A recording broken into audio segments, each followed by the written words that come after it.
매주 이 시간은 그레이스 미션 대학원에서 보내드리는 칼럼 시간으로 함께 하십니다.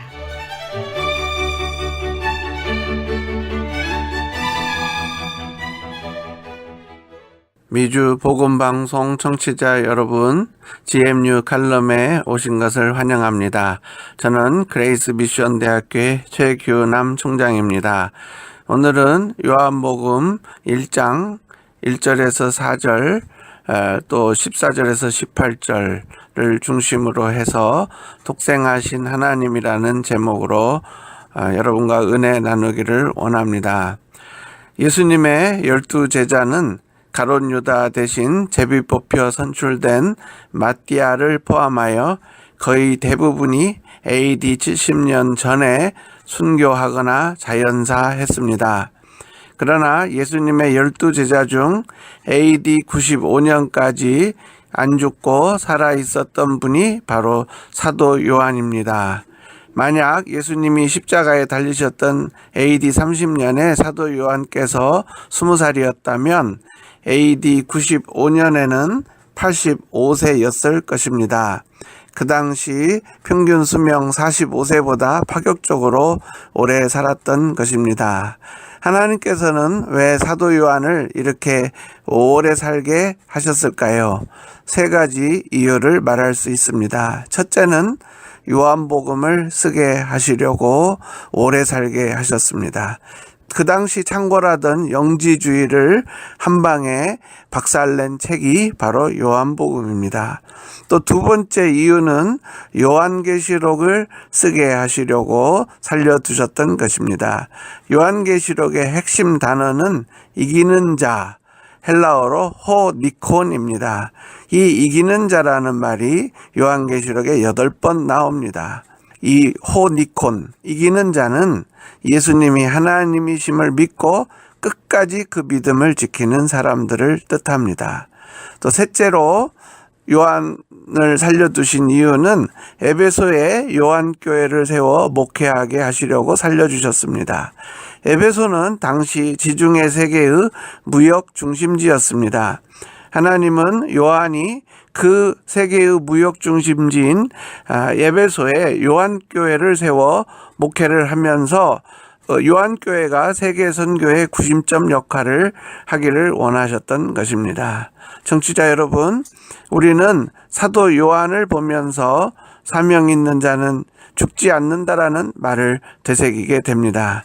저는 청취자 여러분께서 사명을 붙잡고 오래오래 주님 오시는 날까지 살게 되시기를 바랍니다. 예수님이 죽으시고 부활하신 지 60년이 지난 AD 90년경에 사도 요한에겐 예수님이 하셨던 모든 말씀들이 아주 뚜렷하게 생각나기 시작했습니다. 이것은 성령님께서 하신 일입니다. 요한복음 14장 26절에서 예수님은 이런 말씀을 하셨습니다. 보혜사 곧 아버지께서 내 이름으로 보내실 성령, 그가 너희에게 모든 것을 가르치시고 내가 너희에게 말한 모든 것을 생각나게 하시리라. 사도 요한은 요한복음을 쓴 목적이 있습니다. 그 첫 번째 목적은 바로 예수님이 하셨던 설교들을 기록하기를 원했던 것입니다. 요한은 말씀, 즉 로고스 대신 예수님을 우리에게 잘 전달해 주길 원했습니다. 요한복음에는 예수님의 설교와 가르침이 풍성하게 나옵니다. 우리 예수님께서 표적을 일으키시고 거기에 대해 사람들이 오해할 때마다 그 오해를 풀어주는 자증적 설교도 많이 하셨습니다. 두 번째로 사도 요한은 요한복음을 써서 육신을 입고 이 땅에 오신 하나님이신 예수님을 세상에 알려주길 원했던 것입니다. 왜 요한은 육신을 입고 이 땅에 오신 하나님이신 예수님을 알려야만 했을까요?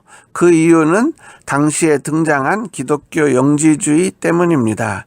영지주의는 나스티시즘이라고 하는데 기독교 신앙과 헬라 철학이 혼합된 이단적인 사상입니다. 그들은 물질을 혐오하고 영을 숭상하는 이원론적인 사고방식을 가지고 있었습니다. 기독교 영지주의자들은 인간을 만든 창조주 하나님을 극도로 혐오했습니다. 그 이유는 창조주 하나님이 더러운 육체에다가 거룩한 영혼을 집어넣어 인간을 창조했다고 믿었기 때문입니다. 그래서 그들은 구약의 하나님을 반쪽짜리 신, 즉 반신, 데미갓이라고 불렀습니다. 영지주의자들은 예수님같이 훌륭하신 분이 더러운 육신을 입고 이 땅에 오실 리가 없다고 생각하면서 예수님이 이 땅에 육체가 없는 헛개비 같은 그런 영체로 오셨다고 믿었습니다. 이러한 생각을 가현설, 즉 거짓 가짜에다가 나타날 현자를 써서 가현설, 도세티즘이라고 부릅니다. 그러다가 도저히 가현설로는 예수님을 설명할 수 없게 되자 영지주의자들은 새로운 이론을 만들어내는데 그것은 입양설이었습니다. 즉 영체로 오신 예수님이 어떤 사람의 몸을 입양해서 그 사람 몸에 들어가서 활동하다가 어느 순간에 그 몸에서 빠져나왔다고 하는 설입니다. 그 숙주였던 청년이 바로 나사렛 목수 예수였다는 것입니다. 그 청년이 요단강에서 세례받을 때 그 몸에 들어갔다가 그 청년이 십자가에 못 박혔을 때 떠났다는 설이 바로 입양설입니다. 몸 안에 들어왔던 영체가 쑥 빠져나갈 때 그 청년이 절망 중에 외친 소리가 엘리 엘리 라마 사막다니, 나의 하나님 어찌하여 나를 버리시나이까 라고 주장하며 입양설을 퍼뜨렸습니다. 사도 요한이 살아있을 때 이 기독교 영지주의는 기승을 부렸습니다. 사도 요한은 날로 세력이 커지는 기독교 영지주의를 그대로 둘 수 없어서 AD 95년경 요한복음을 써서 우리 예수님은 영체로 이 땅에 오신 분이 아니고 만져줄 수 있는 진짜 육체를 가지고 이 땅에 오신 하나님이라는 사실을 밝히길 원했습니다. 그래서 요한복음 곳곳에 육신을 입고 이 땅에 오신 하나님이신 예수님의 모습이 기록되어 있습니다. 요한복음 4장 6절에는 행로에 피곤하여 우물가에 앉으신 예수님의 모습이 기록되어 있습니다. 또 요한복음 8장 6절에서는 우리 예수님이 몸을 굽혀 손가락으로 땅에 글을 쓰시는 모습이 기록되어 있습니다. 또 요한복음 9장 6절에는 예수님이 땅에 침을 뱉어 진흙을 이겨 날 때부터 소경된 자의 눈에 바르시는 모습이 나와 있습니다. 또 요한복음 12장 3절에서 베다니 마리아는 예수님의 발에 향료를 붓고 자기 머리털로 닦아 드립니다. 요한복음 12장 3절입니다. 마리아는 지극히 비싼 향유 곧 순전한 나드 한 근을 가져다가 예수의 발에 붓고 자기 머리털로 그의 발을 씻으니 향유 냄새가 집에 가득하더라. 또 요한복음 13장 4절에서는 식사 자리에서 일어나셔서 제자들의 발을 씻어주시고 수건으로 닦아주시는 예수님의 모습이 기록되어 있습니다.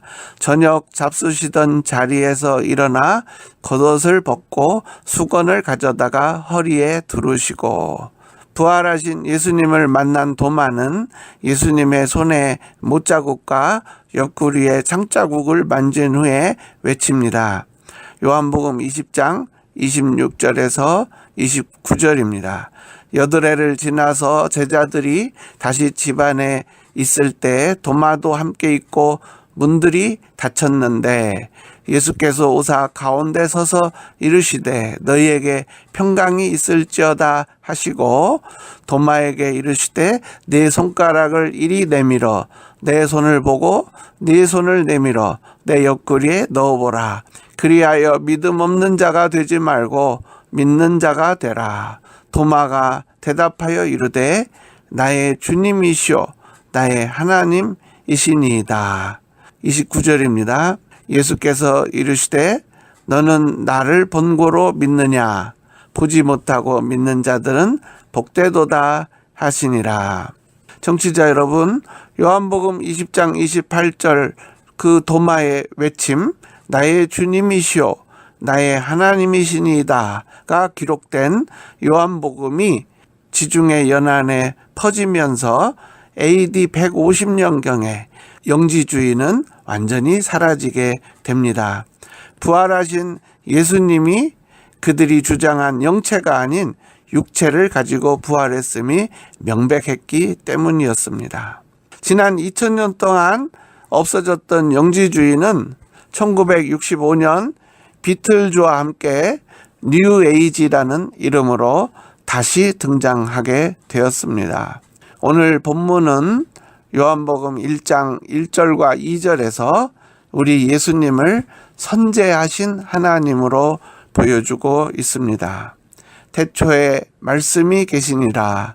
이 말씀이 하나님과 함께 계셨으니 이 말씀은 곧 하나님이시니라. 그가 태초에 하나님과 함께 계셨고 1절과 2절에 예수님이 하나님과 함께 계셨다는 말의 뜻은 예수님이 피조된 존재가 아니시고 아버지 하나님과 함께 선재하셨음을 말해주고 있습니다. 요한복음 1장 18절은 예수님을 독생하신 하나님이라고 부릅니다. 1장 18절입니다. 본래 하나님을 본 사람이 없으되 아버지 품속에 있는 독생하신 하나님이 나타내셨느니라. 1장 18절은 독생, only begotten의 의미를 우리에게 가르쳐 줍니다. 독생이라는 말은 아버지가 계시면 아들이 계신다의 의미를 가지고 있습니다. 우리 예수님은 피조물이 아니고 삼위일체 하나님이시기 때문에 아버지가 계시면 자동적으로 계신다는 것이 바로 독생의 의미입니다. 우리 예수님은 독생하신 하나님이십니다. 본래 하나님을 본 사람이 없으되 아버지 품속에 있는 독생하신 하나님이 나타내셨느니라. 우리 예수님은 독생하신 하나님이십니다. 또 요한복음 1장 3절과 4절은 예수님이 천하 만물을 만드신 창조주시고 생명의 근원이시고 구원주이심을 보여주고 있습니다. 요한복음 1장 3절과 4절입니다. 만물이 그로 말미암아 지은 바 되었으니 지은 것이 하나도 그가 없이는 된 것이 없느니라. 4절 그 안에 생명이 있었으니 이 생명은 사람들의 빛이라. 예수님은 독생하신 하나님이시고 이 땅에 육신을 입고 오셨고 우리를 위해 십자가에 죽으시고 부활하심으로 죄 없으심을 증명하셨고 자신이 하나님이심을 온 천하에 증명해 보이셨습니다. 그 예수님을 나의 구주로 영접하십시오. 요한복음 1장 12절입니다. 영접하는 자, 곧 그 이름을 믿는 자들에게는 하나님의 자녀가 되는 권세를 주셨으니 이는 혈통으로나 육정으로나 사람의 뜻으로 나지 아니하고 오직 하나님께로부터 난 자들이니라. 청취자 여러분, 예수님에게 내 영생의 소망을 옮기시고 매일매일 예수님의 손을 굳게 잡고 예수님과 동행하시는 여러분과 제가 되기를 주 예수님의 이름으로 축원합니다. 지금까지 그레이스 미션 대학교의 최규남 총장이었습니다. 다음 주 이 시간까지 안녕히 계십시오.